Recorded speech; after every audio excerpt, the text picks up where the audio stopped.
Hello, at dahil monthsary namin, ayan, may lulutuin ang husband ko. Kaya, keep watching guys para malaman nyo kung anong lulutuin namin.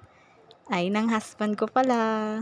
Ayan, ready na lahat ng ingredients.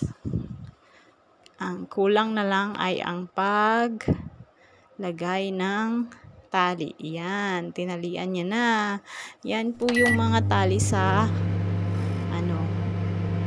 sa bigas. Tinatago ko para magamit. Yan. Ready to cook na siya. Tayin lang natin after 3 hours. Wow. Ayan, luto na siya. Second time niya pala itong magluto kasi nakaluto na siya nung una. Mas masarap ito kaysa nung una at medyo mas crispy naman yung una kaysa ganito kasi nag-brown out kasi kaya parang naputol-putol yung pagkaluto. Anyway, thank you for watching.